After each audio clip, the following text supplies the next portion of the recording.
Hey, it's Kevin from Meology. You know that person in the meeting who still pulls out a physical notebook while everyone else is typing on their laptops? Most people think they're just old school. But according to psychology and neuroscience in 2026, they're actually doing something smarter. Today we're doing a full SAM breakdown on the viral Veg Out Mag article. People who still write things down on paper aren't resisting technology. They're preserving a thinking process that lets the mind hear itself. SAM. Summary, analysis, method. Let's dive in. Summary. The article's core message is simple but powerful. In our hyper-digital world obsessed with speed, handwriting isn't nostalgia. It's a deliberate cognitive tool. Key points from the piece.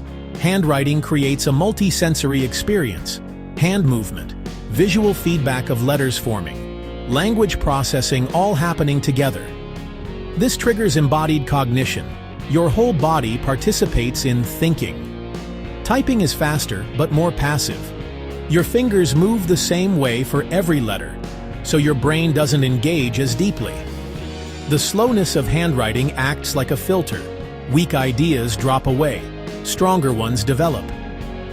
Paper gives you constraint in a world of endless tabs and notifications. No distractions. Just you and your thoughts. The article ends beautifully. The most sophisticated computer we have, our brain, sometimes works best at the speed of a pen. That's the summary. Now let's go deeper. Analysis. This isn't just opinion.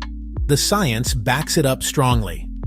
Neuroscience studies, including a major 2023-2024 EEG study from Norway, show that when people write by hand, there's widespread brain connectivity in theta and alpha waves.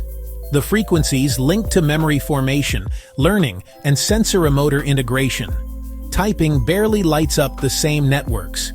One landmark study found students who took notes by hand performed better on conceptual questions than those who typed, because handwriting forces you to process and summarize in real time instead of mindlessly transcribing.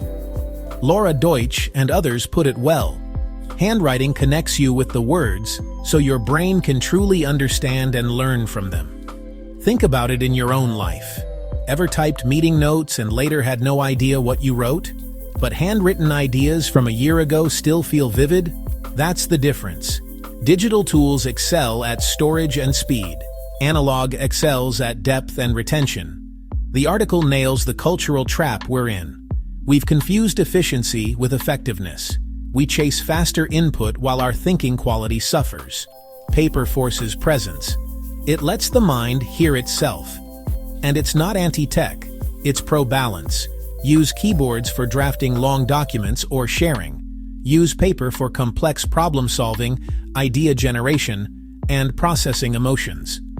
This ties directly into modern struggles: attention fragmentation, digital overwhelm, shallow thinking. Handwriting is the antidote. Method: how to actually use this. Here's your practical playbook. 1. The Deep Thinking Notebook. Keep one dedicated analog notebook for big ideas, life decisions, creative work. No lines are dotted, whatever feels good. 2. The Capture Ritual.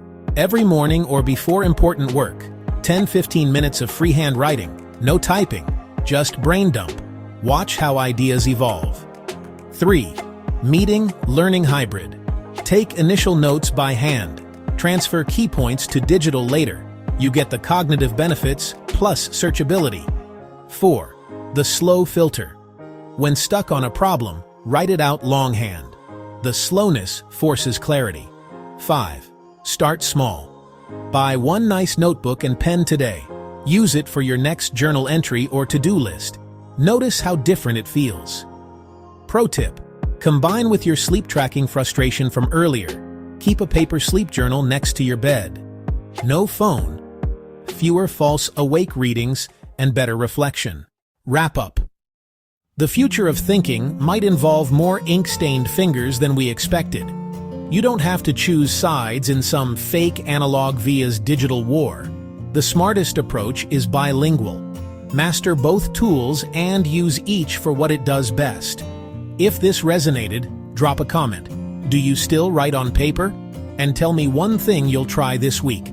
Like, subscribe, and hit the bell. We're doing more Meology Sam deep dives on psychology, habits, and modern life. Thanks for thinking with me. I'll see you in the next one.